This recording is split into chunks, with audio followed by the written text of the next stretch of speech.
교시대 시청자 여러분들 모두 살면서 경제 관련 서적이나 영상, 뉴스 등에서 버블이라는 말을 한 번쯤은 들어보셨을 겁니다. 이는 주식이나 부동산 같은 자산이 실제 가치보다 과도하게 클 때를 묘사하는 말로 비단 우리나라뿐만 아니라 전 세계적으로 사용되는 말이죠. 그런데 그렇다면 하고 많은 단어 중에 왜 하필 버블이라고 불리게 됐을까요? 여기에는 아주 유명한 역사적 배경이 있습니다. 바로 18세기 초 영국에서 벌어졌던 이른바 남해회사 사건이죠. 이는 네덜란드의 튤립 버블, 프랑스의 미시시피 버블과 함께 고전 경제사의 3대 버블로 손꼽히며 당대 영국의 경제를 붕괴시켜버린 사건이었습니다. 지난 에피소드에서는 백만장자라는 단어의 기원이 된 프랑스의 버블을 알아봤으니 이번 시간에는 버블의 기원이 된 영국의 버블을 알아보죠. 교양의 시대 이번 에피소드는 주식회사 남해 사태입니다. 그럼 시계를 돌려 과거로 가보죠.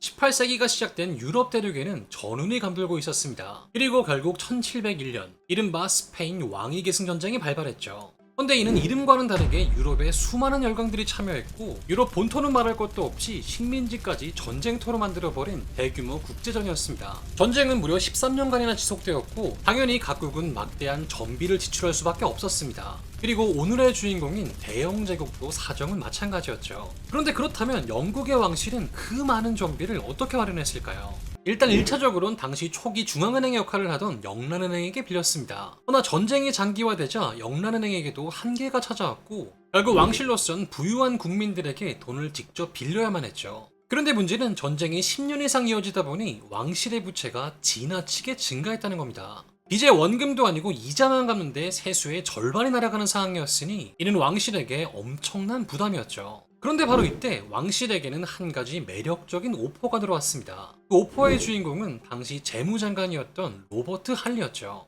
참고로 이 아저씨랑은 아무런 상관이 없습니다. 발음은 동일한데 성의 철자가 달라요. 자, 아무튼 그렇다면 과연 할리의 제안은 뭐였을까요? 이건 바로 회사를 세워서 국채를 주식으로 바꿔버리자는 것이었습니다. 그러면 왕실의 빚 문제를 아주 손쉽게 해결할 수 있다고 했죠. 그럼 대체 이게 뭔 말인지 조금 더 자세히 알아보죠. 일단 국채란 쉽게 말해 빚문서입니다. 왕실이 당신에게 돈을 빌렸으니 언제까지 갚겠다는 내용이 적힌 빚문서인 거죠. 그런데 당시 왕실의 문제는 민간에 이런 빚문서가 너무 많았다는 것입니다. 그래서 할리의 제안은 일단 회사를 설립하고 주식을 발행한 뒤 그것들을 민간에 있는 국채와 맞교환해주자는 거였죠. 그러면 자연스럽게 국채가 소멸하니까요. 왜냐? 사람들이 주식을 받는 대가로 회사에 국채를 내어주는 거고 이는 달리 말해 그들이 빚문서를 포기하는 것입니다. 그러면 결국 왕실은 더 이상 빚을 갚을 필요가 없게 되는 거죠. 그리고 바로 이런 이유로 인해서 회사의 미래는 대단히 매력적이어야만 했습니다.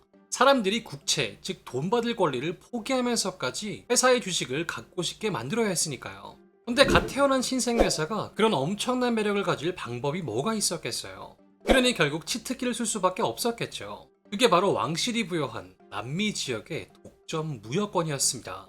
애초에 이렇게 남해 회사는 왕실의 빚부담을 줄일 목적으로 철저하게 계획된 판이었던 거죠. 또 그러다 보니 남해 회사의 주식은 계획대로 시민들의 호응을 이끌었고 시중에 풀려있던 많은 국채들은 주식으로 교환되기 시작했습니다. 즉 왕실의 빚이 실시간으로 소각되기 시작했죠. 그래서 이처럼 영국에서는 남해 회사의 설립을 통해 왕실은 빚 문제를 덜어낼 수 있고 회사는 특권을 받아 남미 독점 무역으로 돈을 벌 수 있으며 시민들은 국채보다 더 고수익을 기대할 수 있는 주식을 받게 되는 등 모두가 승리하는 시스템이 이루어졌습니다. 그리고 이런 모두의 행복은 단 하나의 조건만 충족되면 아무런 문제가 없었죠. 바로 회사가 무역을 통해 실제로 돈을 잘 벌면 되는 일이었습니다. 그러나 안타깝게도 역사가 실제로 그렇게 흘렀다면 이번 에피소드는 존재하지도 않았겠죠. 당연하게도 남해 회사는 남미 무역으로 큰 재미를 보지 못했습니다. 그럼 그건 왜 그랬을까요? 바로 스페인 때문이었습니다. 당시 스페인은 사실상 남미 전체에 대한 지배권을 가지고 있었는데 잠재적 적성국인 영국의 무역을 방해하지 않을 리가 없었습니다. 그렇게 남해 회사는 남미 무역에서 돈을 벌기는커녕 자본금만 까먹으면서 커다란 손실만 입게 됐죠. 그런데 설상가상 1718년이 되자 영국과 스페인은 아예 전쟁 상태에 돌입하게 됐고 이제는 항구에 접근조차 못하게 되면서 아예 무역 자체가 불가능해졌습니다. 그러니 남미 무역이 본업인 남해 회사는 그야말로 공중에 붕 뜨게 되어버렸죠. 그들에게는 무역 말고 뭔가 돈을 벌 수 있는 방법이 필요했고 그들은 결국 하나의 도박수를 감행하게 됐습니다. 그게 바로 복권형 채권이었죠. 앞서 봤듯 채권이란 돈을 빌려주는 대가로 원금에다 이자를 얹어받는 금융상품입니다. 그런데 복권형 채권의 특징은 받게 되는 이자가 매우 적은 대신 당첨된 사람은 수많은 사람들의 이자를 몰아서 받는다는 거예요. 그래서 말 그대로 복권 같은 느낌의 채권이었고 일종의 투기적 성격이 가미된 복합 금융상품이었죠. 그런데 놀라운 사실은 이런 남의 회사의 도박수가 그야말로 대박을 쳤다는 겁니다. 복권형 채권은 런던 시중에서 엄청난 인기를 구가했죠. 그럼 그건 왜 그랬을까요? 일단 가장 큰 이유는 당시의 금융 환경에 있습니다. 당시만 해도 현대와는 달리 민간 시민들에게는 애초에 투자할 만한 곳이 적었어요. 현대처럼 어플리케이션만 키면 주식부터 펀드, 가상화폐 등등 투자할 곳이 넘쳐나는 것과는 달리 당대의 시민들에게는 뭐 토지나 국채 정도 외에는 이른바 돈을 굴릴 기회가 별로 없었습니다. 그러다 보니 민간에는 투자할 곳을 찾지 못한 이른바 잉여 자본들이 넘쳐난 상태였고 바로 이 점을 남의 회사의 복권형 채권이 정확히 파고든 거죠. 그런데 상황이 이렇게 되자 남의 회사는 점차 과감한 구상을 하기 시작했습니다. 뜻하지 않은 대박은 그들의 생각을 완전히 뒤바꿔버렸죠. 어차피 이젠 무역으론 돈 못 버니까 차라리 이 판을 키워서 제대로 벌어보자 라고 생각하기 시작한 겁니다. 그리고 그들이 판을 키우기 위해 선택한 방법은 바로 기업 공개였습니다. 일단 기업 공개란 기존의 주식과 국채를 맞교환하던 개념에서 벗어나 이제는 대중을 상대로 현찰을 받고 주식을 판매하는 것입니다. 그래서 만약 주식이 잘 팔린다면 회사는 막대한 현금을 보유하게 될 거고 그 돈을 잘 굴리기만 하면 돈방석에 앉을 수 있을 거라는 게 그들의 계획이었죠. 그런데 이런 계획에는 한 가지 중대한 문제가 있었습니다. 그럼 그 문제가 뭐냐? 바로 기업 공개를 허락받는 거였죠. 현재도 그렇지만 당대에도 기업 공개를 하는 것은 그리 쉬운 일이 아니었습니다. 특히나 당시의 기업 공개는 단순히 주식을 공모하는 개념을 넘어서 사실상 왕실의 공인인증서를 받는 개념이었고 이른바 특권 사업자의 반열에 오르는 것이었습니다. 그래서 당장 기존의 기업 공개가 진행된 곳들도 영란은행이나 동인도 회사 같은 국가적 목적을 위해 설립된 특별한 경우뿐이었죠. 게다가 상황이 이러다 보니 당시에는 남의 회사 말고도 여러 회사들이 기업 공개를 하기 위해 정치권에 지속적인 로비를 벌이고 있었습니다. 그러니 판을 키우고 싶었던 남의 회사로선 경쟁자들보다 뭔가는 달라야 했고 그 결과로 회사는 왕실에게 파격적인 제안을 하게 됐죠. 이건 바로 당시 영국 왕실의 빚 3천만 파운드 전체를 인수하고 그 외에도 750만 파운드의 기여금, 쉽게 말해 정치자금까지 주겠다고 한 것입니다. 그리고 상황이 이렇게 되니 왕실은 흔들릴 수밖에 없었죠. 지긋지긋한 빚 문제를 한 번에 해결해주고 덤으로 웃돈까지 얹어주겠다고 하니 귀가 솔깃하는 건 사실 당연했습니다. 왕실과 의회에서는 치열한 격론이 이어졌고 결과는 승낙이었습니다. 이제 남의 회사는 기업 공개를 통해 마침내 민간에게 주식을 판매할 수 있게 됐죠. 또한 이제 회사로서는 이 기업 공개를 반드시 성공시켜야만 했습니다. 그들에게는 더 이상 뒤를 돌아다볼 여유가 없었죠. 왜냐? 이제 회사는 3천만 파운드나 되는 빚을 대신 갚아야 하고 거기에 750만 파운드의 뇌물까지 바쳐야 하니 이들은 기업 공개로 반드시 막대한 현금을 벌어야만 했으니까요. 그리고 이런 상황은 자연스럽게 루머를 흘려 시장을 조작하고 정치권의 로비를 일삼는 등 회사로 하여금 주가 상승을 위해서라면 물불을 안 가리게 만드는 동력으로 작동했죠. 이미 이 시점에서 버블의 탄생과 붕괴는 예견되어 있던 것입니다. 먼저 회사는 기업 공개에 앞서 기자들을 섭외해 회사의 남미 독점 무역권을 대대적으로 홍보했습니다. 또한 이제 남미 무역이 곧 재개될 것이며 스페인으로부터 남미 최대의 금강 운영권까지 확보했고 이미 사회적으로 명망 있는 귀족과 정치인들로부터 투자 문의가 빗발치고 있다는 루머를 퍼뜨렸습니다. 그리고 이런 루머는 왕실의 공식 후원 사실과 시너지를 일으키며 군중들의 엄청난 기대 심리를 자극했죠. 사람들 사이에서는 어느샌가 남의 회사 주식을 사면 자손대대로 부자가 될 수 있다는 근거 없는 믿음까지 퍼지기 시작했습니다. 그리고 이런 기대감은 결국 앞서 본 민간의 잉여 자본을 끌어당기는 자력으로 작용했고 결과적으로 단 5개월 만에 주가가 1000% 폭등하는 전대미문의 상황을 일으켰죠. 가만히 앉아서 재산이 따따블이 된 사람들이 런던 시내에 넘쳐나기 시작했고 사람들은 점차 광기에 빠지기 시작했습니다. 그런데 중요한 건 이런 대폭등이 단순히 루머와 로비 때문만은 아니었다는 겁니다. 남의 회사는 버블을 구조적으로 설계했다고 해도 전혀 과언이 아니었죠. 회사는 주식 공모를 단 한 번만 한 게 아니라 2월, 4월, 6월에 걸쳐 총 3차례 공모를 했는데 중요한 건 여기서 시가에 맞춰 할증 발행을 했다는 것입니다. 대체 이게 무슨 말이냐? 쉽게 말해 초기에는 액면가 100파운드였던 주식을 두 번째 공모에서는 시가에 맞춘 500파운드, 세 번째는 700파운드에 진행했다는 거죠. 그리고 이러한 전략은 자연스럽게 지금 사지 않으면 다음에 더 비싸게 사야 한다는 심리를 만들어냈고 결국 버블의 자기 강화 메커니즘으로 작동했습니다. 또한 여기에 더해 회사는 시민들에게 차입 매수, 즉 돈을 빌려서 주식을 사는 것을 적극 장려했습니다. 사람들은 회사의 주식을 담보로 돈을 빌린 뒤 그 돈으로 더 많은 주식을 매수했죠. 물론 이런 방법은 단기적으로는 주가 상승폭을 키우지만 반대로 주가가 하락하면 엄청난 빚더미에 앉게 될 수도 있고 나아가 돈을 빌려준 금융권의 안정성까지 위협할 수 있는 위험한 투자 방식이었습니다. 당시의 남의 회사는 주주나 금융계의 안녕 따위에는 전혀 관심이 없었죠. 그들의 목표는 오직 단 하나, 주가 상승이었으니까요. 그래서 이처럼 남의 회사는 루머를 흘린 뒤 주가 상승을 그냥 지켜보기만 한 게 아니라 고가 공모를 반복해 시장에 계속해서 기대감을 심었으며 차익 매수를 장려했고 이것이 곧 남의 회사의 버블을 구조적으로 증폭시키는 연료가 되었던 것입니다.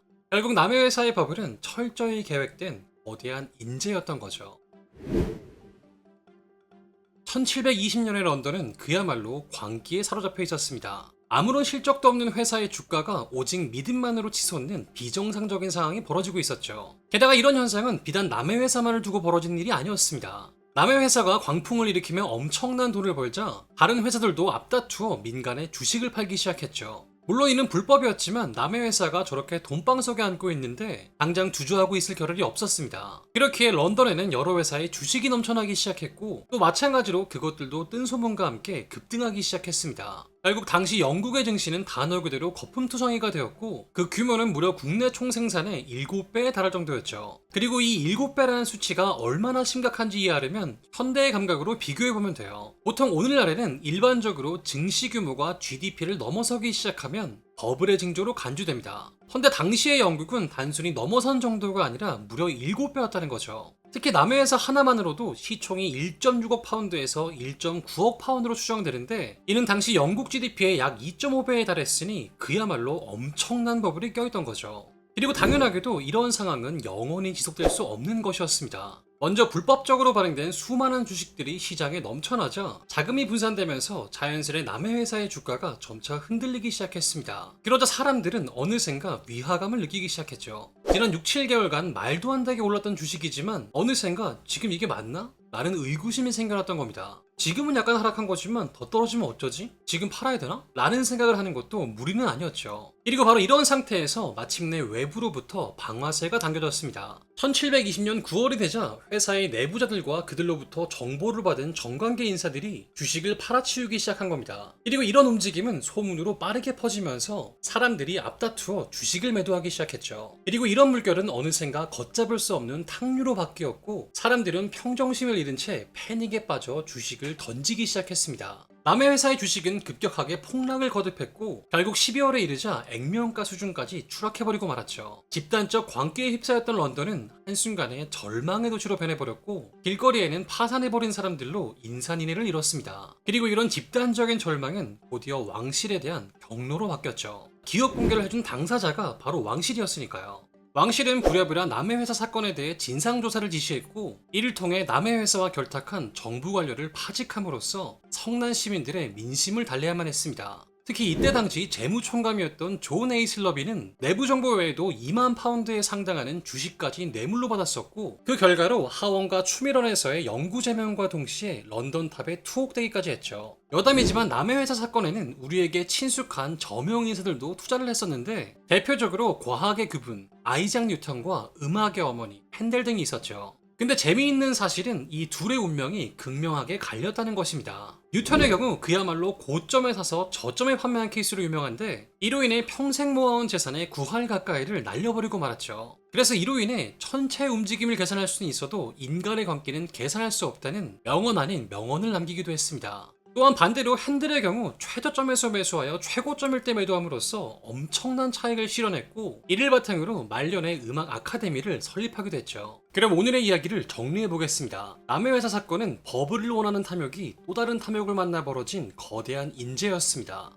아무런 실체 없이 천정부지로 오르는 주가는 결국 붕괴할 수밖에 없었고 그 충격은 단순히 금융시장에 그치지 않고 영국 사회 전체를 뒤흔들었죠. 허나 중요한 것은 이 사건이 단순한 경제적 참사로만 끝난 게 아니라 여러 가지 형태로 후대에 다양한 영향을 미쳤다는 것입니다. 먼저 영국 정부는 남해 사건을 계기로 버블방지법을 제정해 왕실의 허가 없이는 아예 주식회사 자체를 세울 수 없게 만들었습니다. 또한 모든 회사는 제3자의 회계감사를 받아야만 하는 회계감사 제도가 정착되었죠. 게다가 남해 사건을 통해 내부자에 비해서 일반 투자가는 정보 불균형, 허위 광고, 내부자 거래 등에 얼마나 취약한지가 드러났고, 이는 주식시장에 이른바 규칙과 질서가 탄생하는 결정적 계기가 되기도 했습니다. 이처럼 오늘날 우리가 당연하게 여기는 여러 금융 규제들은 이 거대한 붕괴의 반작용에서 탄생한 작은 결실들이었던 거죠. 그리고 무엇보다 중요한 상징이 하나 더 있습니다. 앞서 봤듯 버블 경제라는 용어가 경제 용어가 된 것도 바로 이 사건 때문이었습니다. 남해 회사 주가가 천정부지로 오르자 사람들은 남해에 거품이 일었다는 풍자적 표현을 사용했고, 이는 훗날 과열된 시장을 상징하는 단어로 자리를 잡게 되었죠. 그러니 오늘날에 우리가 어떤 현상을 두고 버블이라고 이야기하는 것은 300여 년 전에 실제로 있었던 사건에서 비롯된 기억의 흔적이기도 한 것입니다.